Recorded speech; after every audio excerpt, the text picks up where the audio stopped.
लोग अपनी भावनाओं से नहीं, अपनी बनाई छवि से चिपके रहते हैं। यही छवि उनके अहं को स्थिर रखती है। भावनात्मक जागरूकता उस स्थिरता को खतरे में डाल देती है। इसलिए मन भीतर उठती अनुभूतियों को तुरंत दबा देता है। दबाव अस्थायी शांति देता है, पर संरचना बदल देता है। यही से मौन मानसिक अराजकता जन्म लेती है। बाहर शांति दिखती है, भीतर अव्यवस्थित संकेत घूमते रहते हैं।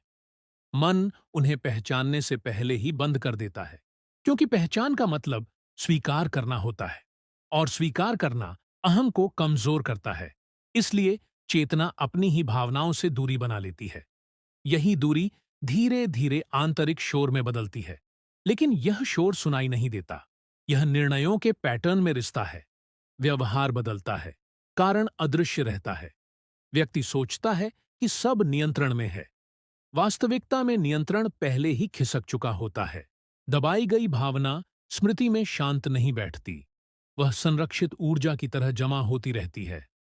हर नई परिस्थिति उस ऊर्जा को हल्का धक्का देती है। प्रतिक्रिया तब वास्तविक कारण से बड़ी हो जाती है। व्यक्ति समझ नहीं पाता कि प्रतिक्रिया इतनी तीव्र क्यों है। कारण वर्तमान में नहीं, दबे हुए अतीत में होता है। लेकिन चेतना उस दिशा में देखने से इनकार करती है, क्योंकि वहां असुविधाजनक सच मौजूद होते हैं। अहम इन सचों से बचने के लिए कथा बनाता है। वही कथा पहचान बन जाती है, और पहचान की रक्षा सबसे बड़ा लक्ष्य बनती है।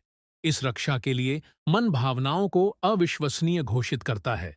वह उन्हें कमजोरी का संकेत मान लेता है। फिर व्यक्ति तर्क के पीछे छिपने लगता है। तर्क बाहरी दुनिया को समझाता है, लेकिन भीतर की संरचना असंतुलित बनी रहती है। दबाई गई भावनाएं दिशा खोजती रहती हैं। वे सीधे बाहर नहीं आती। वे व्यवहार में विकृति बनकर प्रकट होती हैं। अचानक गुस्सा, अनजानी बेचैनी, अस्पष्ट असंतोष। व्यक्ति कारण खोजने लगता है बाहर की दुनिया में, क्योंकि भीतर देखना अधिक खतरनाक लगता है। यही मन का प्राथमिक रक्षा तंत्र है। समस्या से नहीं, उसकी जागरूकता से बचना। समय के साथ यह बचाव आदत बन जाता है। फिर व्यक्ति भावनात्मक संकेत पहचान ही नहीं पाता। वह केवल परिणाम देखता है, स्रोत नहीं। इसी बिंदु पर आत्मभ्रम मजबूत हो जाता है। व्यक्ति खुद को संतुलित समझता है। वास्तविकता में वह अधूरी जानकारी पर जी रहा होता है। मन एक शांत सतह बनाता है। सतह के नीचे लगातार गतिविधि चलती रहती है।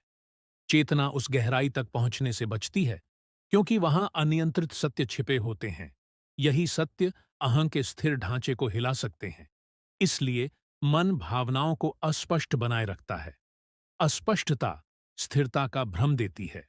यह भ्रम व्यक्ति को सामान्य महसूस कराता है, लेकिन संरचना भीतर से कमजोर होती जाती है। दबाव जमा होता रहता है। हर दबी अनुभूति उस दबाव में जोड़ देती है। धीरे धीरे आंतरिक संतुलन बदलने लगता है। व्यक्ति इसे व्यक्तित्व समझने लगता है, जबकि यह केवल दबी प्रतिक्रियाओं का परिणाम होता है। व्यवहार कठोर या ठंडा दिखने लगता है। लोग इसे स्वभाव मान लेते हैं।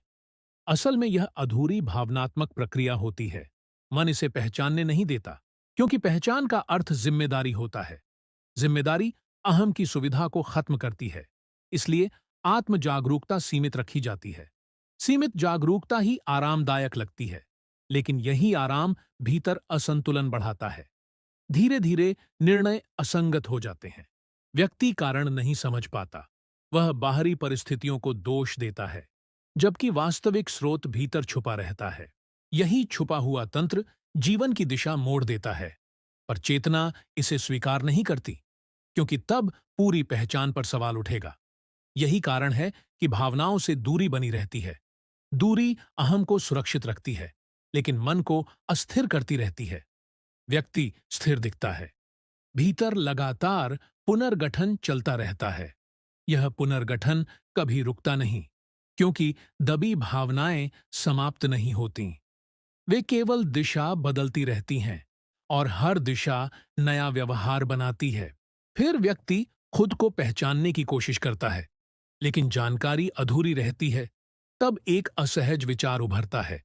शायद आप खुद को उतना नहीं जानते जितना मानते हैं, और शायद यह अनजान क्षेत्र अभी शुरू ही हुआ है। यह सिर्फ शुरुआत है। असली सच अभी सामने आना बाकी है। सब्सक्राइब करो अभी।